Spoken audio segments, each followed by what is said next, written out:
नमस्कार दोस्तों, कैसे हैं। बिल्कुल अच्छे होंगे और अच्छे ढंग से इस ट्रेनिंग को ले रहे होंगे और उम्मीद है कि इस ट्रेनिंग को लेने के बाद अपने स्कूल में बेहतर ढंग से बच्चों के बीच उसके अधिगम को निखारने का प्रयास करेंगे। तो इसी कड़ी में मैं फिर एक नए टॉपिक के साथ आपके सामने में उपस्थित हूँ। और जैसा कि मैंने पिछले वीडियो में बताया था कि मैं जो 4 स्तंभ बताया है, 4 स्टेप बताया है, जो हमारा जो लक्ष्य है, हमारा जो हमें लक्ष्य दिया गया है बच्चों के बीच में गुणवत्तापूर्ण शिक्षा प्राप्त करने का, उसके अंदर जो स्किल्ड है उसको डेवलप करने का।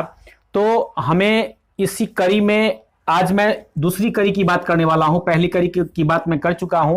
पहली कड़ी के ऊपर मैंने बताया था अधिगम क्या है, अधिगम को कितने सिद्धांत हैं, अधिगम को कैसे हम बच्चों के बीच डेवलप कर सकते हैं।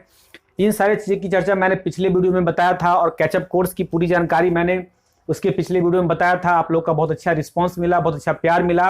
उसी रिस्पांस और प्यार के मद्देनज़र मैं अगली वीडियो भी आपके सामने में ला रहा हूं और निश्चित रूप से मैं इस तरह की वीडियो लाता रहूँगा।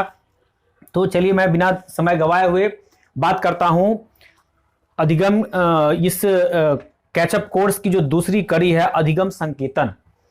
आज मैं बात करने वाला हूं अधिगम संकेतन की। तो आप देख सकते हैं मैंने लिखा है कैचअप कोर्स की दूसरी सीढ़ी अधिगम संकेतन। ये अधिगम संकेतन क्या है, तो इसकी बात पहले हम लोग कर लेते हैं कि अधिगम संकेतन है क्या।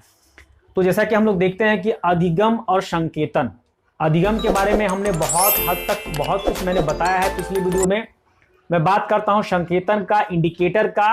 लर्निंग इंडिकेटर, इंडिकेटर नाम से स्पष्ट है, इंडिकेट करना, संकेत करना, दर्शाना, बताना, दिखाना। क्या बताना कि बच्चों के बीच जो हम गए हैं उसको कुछ सिखाने के लिए, उसमें कुछ लर्निंग स्किल उत्पन्न करने के लिए, तो बच्चा किस हद तक उस चीज को प्राप्त कर रहा है या कितना वह प्राप्त कर रहा है, कम कर रहा है, ज्यादा कर रहा है, इस बात को इंडिकेट कर दर्शाने को ही हम लोग अधिगम संकेतन के अंतर्गत हम लोग रखते हैं। तो जब हम क्लास में होते हैं तो क्लास में बहुत तरह के बच्चे होते हैं।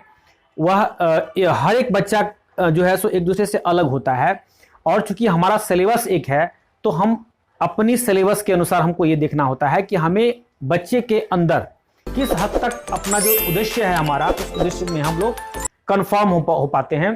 तो इसके लिए हमने देखा है, यहाँ पर देखिए मैंने कुछ बातें जो शिक्षकों के लिए मैंने लाया है, कुछ बातें यानी कि शिक्षकों के लिए पाठ मतलब कि क्लास में इन करने से पहले इसकी तैयारी कर लेनी है। और फिर छात्रों के लिए यहाँ पर है कि छात्र को क्लास में किस तरह की एक्टिविटी होती है।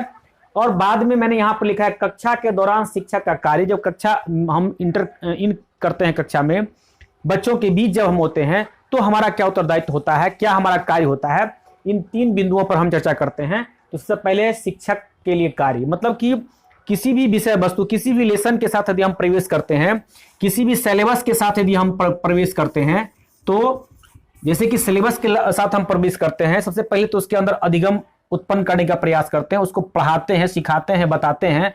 और सिखाने, पढ़ाने, बताने के बाद वह सीख रहा है कि नहीं, उसके अंदर अधिगम का संकेतन हो रहा है कि नहीं, इसके लिए पहले से हमको तैयारी करना है। पहले क्या है कि पाठ को डिटेल से समझना। पहले शिक्षक को उस पाठ को बहुत ही डिटेल से समझना होगा।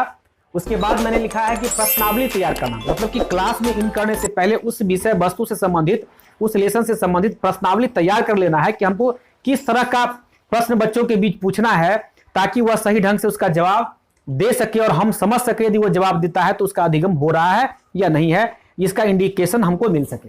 तो दूसरा हो गया। तीसरा में हमने लिखा है कि शिक्षण सामग्री का प्रयोग। जब हम क्लास में इन करते हैं तो क्लास में जो चैप्टर के साथ हम इन करते हैं उस चैप्टर से संबंधित हम टीचिंग एड लेकर के जाएंगे, शिक्षण सामग्री ले जाएंगे। जैसे कि यदि ज्योग्राफी का चैप्टर है और यदि हम विश्वत रेखा प्रदेश यदि पढ़ रहे हैं तो ग्लोब लेकर करके जाएंगे, कोई मानचित्र लेकर के जाएंगे और उसको बताने का प्रयास करें कि विश्वत रेखा का क्षेत्र कितना से कितना डिग्री तक होता है, उस क्षेत्र में का जो वातावरण होता है वो कैसा होता है, उस मैप के द्वारा हम बताएंगे। तो ये शिक्षण सामग्री का प्रयोग करेंगे। और फिर यहाँ पर है विषय वस्तु से संबंधित गतिविधियां करवाना। बच्चों में यदि बहुत सारे ये गतिविधि आधारित जो शिक्षा होती है वो निश्चित रूप से वो छोटे बच्चों में ज्यादा होती है। तो यदि गतिविधि करवाने लायक यदि वो चैप्टर में है, कोई गुंजाइश बनता है, तो बच्चों को उसमें गतिविधि कराने का प्रयास करेंगे ताकि गतिविधि से भी अधिगम थोड़ा सा ज्यादा होता है। तो गतिविधि कराने लायक यदि कोई गुंजाइश बनता है तो उसकी रूपरेखा हम पहले तैयार करेंगे और वो करवाने का प्रयास करेंगे। फिर यह है आगे है कि विषय वस्तु से संबंधित कोई क्रियाकलाप करवाना। यदि थोड़ा सा उससे बड़े बच्चों में जो है सो क्रियाकलाप करवाते हैं तो एक्टिविटी, उस विषय वस्तु से संबंधित जो भी एक्टिविटी संभव हो सकता है उस एक्टिविटी को पहले से हम तैयार करके क्लास में यदि इन करते हैं तो निश्चित रूप से बच्चे के अंदर जो है सो अधिगम ज्यादा बेहतर हो सकता है। तो मैंने यहां पर लिखा है शिक्षक के लिए, तो शिक्षक लर्निंग इंडिकेटर के तहत मैंने बताया कि शिक्षक को इन सारे तैयारी के साथ क्लास में इन करते हैं। अब उसके बाद जो है, चूंकि ये इंडिकेटर मिलेगा किससे? छात्रों से। शिक्षक तो अपने तैयारी के साथ अंदर जाते हैं, तो छात्र के बीच क्या होगा कि जो हम मटेरियल के साथ क्लास में प्रवेश किए उसको हम बताए इन सारे चीजों के माध्यम से, तो छात्र आपस में विषय वस्तु की चर्चा कर रहे हैं या नहीं। यदि कर रहे हैं तो मेरा इंडिकेटर है अधिकम इंडिकेटर ये हुआ कि नहीं बच्चा समझ रहा है। कम कर रहे हैं, ज्यादा कर रहे हैं, तो ये आपस में बच्चों की जो एक्टिविटी है उससे पता चलता है। फिर मैंने बताया कि उदाहरण देकर समझा सकने की कला, मैंने बता दिया विषय वस्तु को, अब बच्चा उस विषय वस्तु को उदाहरण देकर के समझा पा रहा है या नहीं। यदि पा रहा है तो हमारा इंडिकेटर, लर्निंग इंडिकेटर मेरा बिल्कुल हाई है, इसका मतलब है कि वो बहुत अच्छी से समझ रहा है।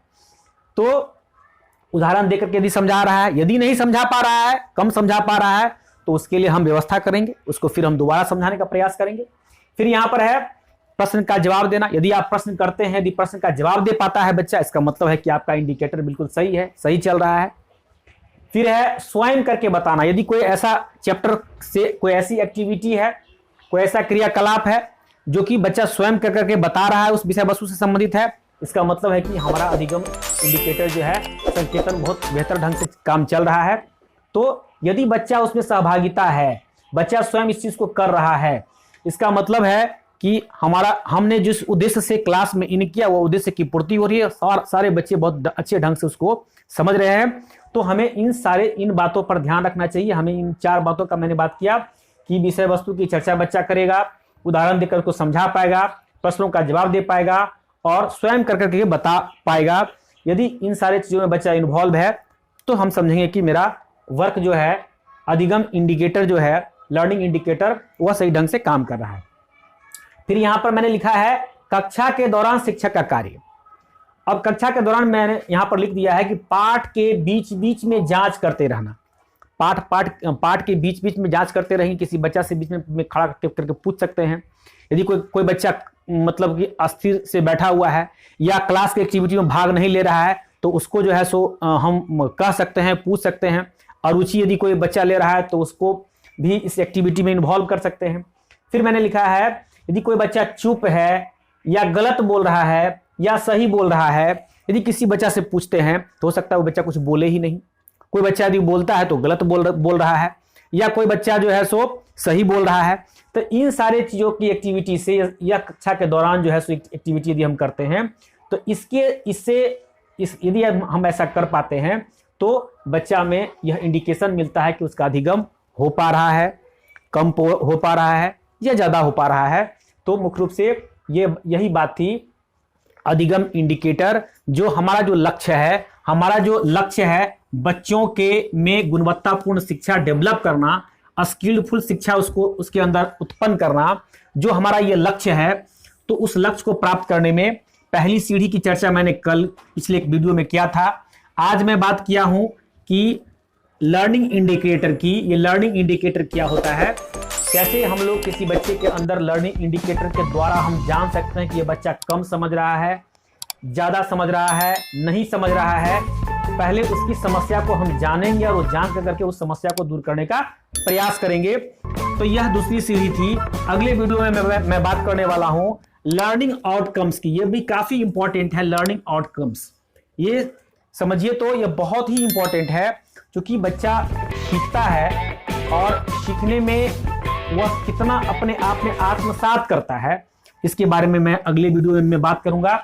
इन्हीं शब्दों के साथ मैं आज का वीडियो समाप्त करता हूं। इसी तरह से आप प्यार बनाए रखिएगा, वीडियो को लाइक कीजिएगा, शेयर कीजिएगा, सब्सक्राइब कीजिएगा। धन्यवाद।